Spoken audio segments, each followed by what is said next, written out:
yang mewajibkan mandi. Yang ketiga wal haidhu. Yang ketiga orang wajib mandi itu ketika berhenti haidnya berhenti, haidnya selesai, mampet ya. Nah, haid itu adalah darah yang menjadi pembawaan asli seorang perempuan.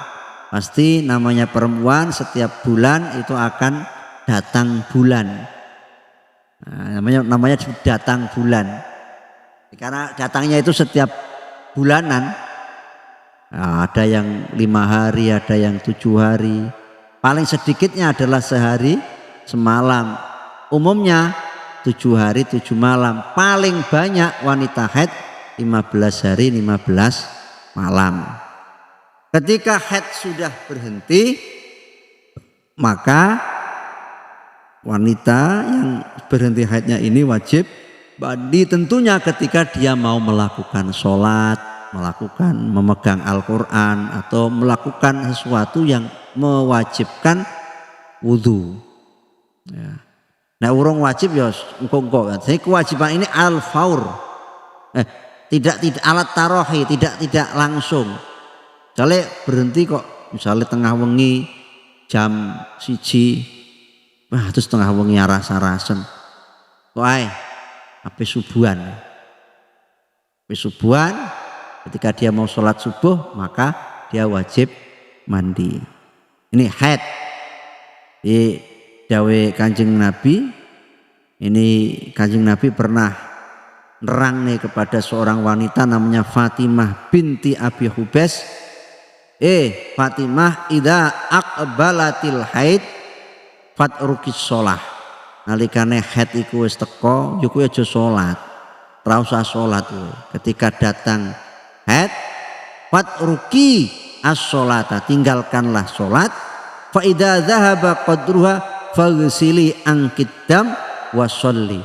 Ketika darah ini sudah hilang, ya, maka mandilah, faghsili, maka mandilah, wa sholli, dan salatlah kamu. Ini yang menjadi dasar kewajiban mandi bagi wanita yang berhenti darah haidnya. Itu yang ketiga yang mewajibkan mandi. Wan nifas, yang ketiga nifas. Nifas itu ya darah yang keluar setelah melahirkan. Wong wedok bar bayi iku mesti metu getih. Getih iku jenenge getih nifas. Paling sedikit itu adalah lahzoh, mau sak ceritan, ya, umumnya 40 hari, paling banyak 2 bulan. Ini wanita yang nifas, jadi keluar darah sehabis melahirkan. Ada lagi wiladah. Orang yang habis melahirkan, yang kelima yang mewajibkan mandi itu juga wajib mandi. Tibar mbayi tok ini juga wajib mandi, namanya mandi wiladah. Jadi kewajiban mandi bagi orang yang melahirkan ini tidak harus melahirkan bayi yang normal. Misalnya dia melahirkan prematur atau misalkan isih berupa daging kempel keluar atau masih berupa darah yang kemudian disebut dengan pendarahan, itu kadang-kadang wanita lah ini tetap wajib mandi karena dia habis melahirkan. Itu tetap manusia, itu calon manusia. Nah, hukumnya ya sama dengan manusia, dalam hal kewajiban dia wajib mandi.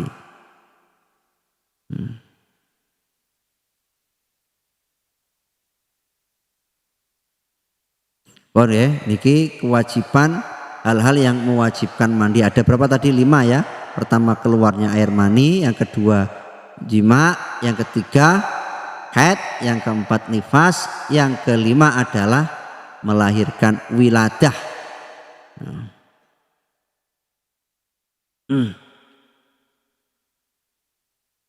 Wa furudul ghusli utawi piro-piro fardune adus.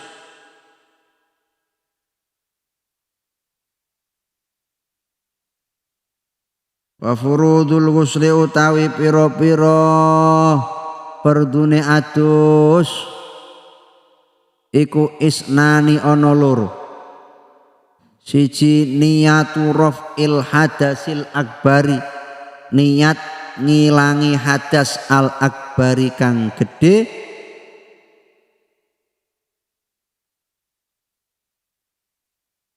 wa nahwuha lan sepadane niat, wa nahwuha ngatofe teng niyatu, wa nahwuha lan sepadane niat, wa ta'mimu jami'il badani lan meratani sekabiyane badan, basyaron sangka arah kulit, wa sya'ron lan sangka arah rambut, wa ingka sufa senajan ketel apa sya'run.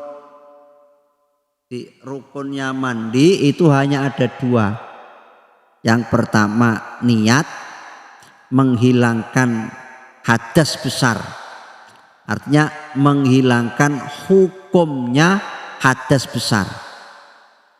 Jadi ini masyhur ya, semua ibadah itu kan harus disertai niat. Innamal a'malu bin niat. Kesohehan, keabsahan semua amal itu harus diniati. Berarti kowe mau jebar jebur gak niat ya ora sah. Kudu diniati sik, nawaitu raf'al hadasil akbari fardhon lillahi ta'ala, nawaitu huslal jinabati fardhon lillahi ta'ala, atau nawaitu raf'al hadasil haidi fardhon lillahi ta'ala, bagi orang yang haid ya. Jadi kapan kita niat? Niat itu dalam mandi bersamaan dengan basuhan pertama. Pas gerujukan pertama itu niat.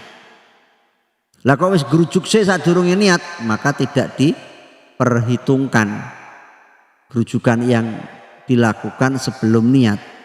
Maka awwalu maghsulin minal badan, pertama basuhan dari tubuh yang kita tuangi air itu di situ itu kita niat. Jadi pas soalnya ngepakne keran kan berujuk-ujuk nawaitu wusal jinabati fardhon lillahi ta'ala. Wis hafal to? Wis hafal ya, iso ya. Ya mosok balik kabeh ra iso niat adus gede ya iso berbahaya. Ya. Jadi membasuh badan itu boleh dari atas, boleh dari bawah. Ya. Jadi di dalam mandi ini tidak harus tertib. Tidak harus tertib. Jadi kalau wudhu kan harus urut ya. Mulai dari membasuh wajah, membasuh dua tangan, membasuh bagian kepala, membasuh kaki. Harus urut, tidak boleh bolak-balik. Tapi kalau mandi tidak wajib tertib. Kudu dhuwur sik, lagi tengah, lagi sikil. Ndak.